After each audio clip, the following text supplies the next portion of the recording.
Hello friends, આજે આપણે બનાવીશું વ્રત કે ઉપવાસમાં ખાઈ શકાય તેવી ક્રિસ્પી આલુ ટિક્કી બનાવીશું। એકદમ ક્રિસ્પી, ક્રન્ચી અને બનાવવામાં તો એકદમ ઈઝી છે। તો ચાલો જોઈ લઈએ ફરાળી આલુ ટિક્કી કેવી રીતે બનાવી।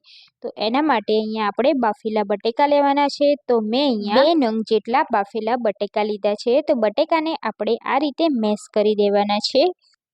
તો હવે આપણે તેમાં મસાલા કરીશું। તો 1 ચમચી આપણે સિંધવ નમક એડ કરીશું, 1 ચમચી શેકેલા જીરા પાવડર એડ કરીશું, અડધી ચમચી આપણે બ્લેક મરી પાવડર એડ કરીશું, 1 ચમચી આપણે મરચાંની પેસ્ટ એડ કરીશું અને થોડાક એવા લીલા ધાણા એડ કરીશું।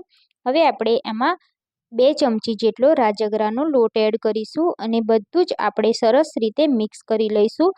જો પરફેક્ટ બાઇન્ડિંગ ના આવે તો રાજગરાના લોટનું પ્રમાણ તમે અહીંયા વધારી શકો છો।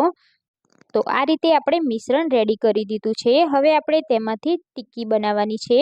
તો એક રાઉન્ડ શેપમાં આપણે આ રીતે મિશ્રણ લઈ લઈશું અને રાઉન્ડ શેપમાં આપણે ટિક્કી જેવો શેપ આપવાનો છે। તો આ રીતે આપણે પરફેક્ટ રીતે ટિક્કીનો શેપ આપી દઈશું।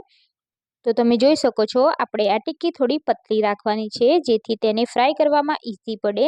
એવી જ રીતે હું અહીંયા બધી જ ટિક્કી બનાવી અને એક પ્લેટમાં રેડી કરી અને રાખીશ।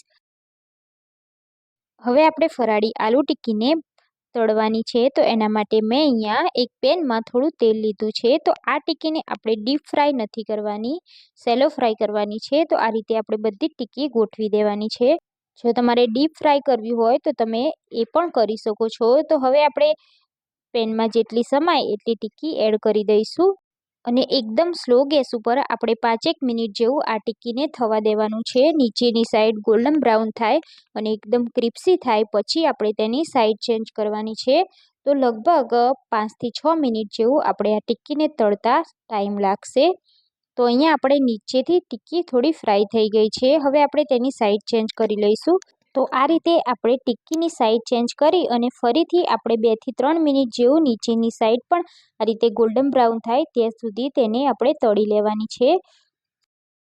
તો લગભગ 5 થી 10 મિનિટ જેટલો આ ટિક્કીને તળતા સમય લાગ્યો છે।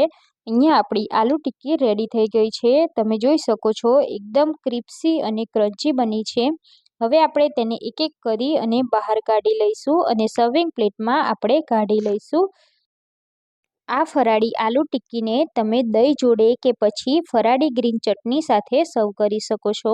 આની ઉપર તમે થોડો દહીં અને ચટણી અને થોડી સિંગના દાણા, દાડમના દાણા અને શેકેલા જીરા પાવડર એડ કરી અને ખાશો તો એકદમ ખાવાની મજા આવશે। તમે ક્યારેક આ રીતની આલુ ટિક્કી ટ્રાય ના કરી હોય તો એકવાર જરૂરથી ટ્રાય કરજો।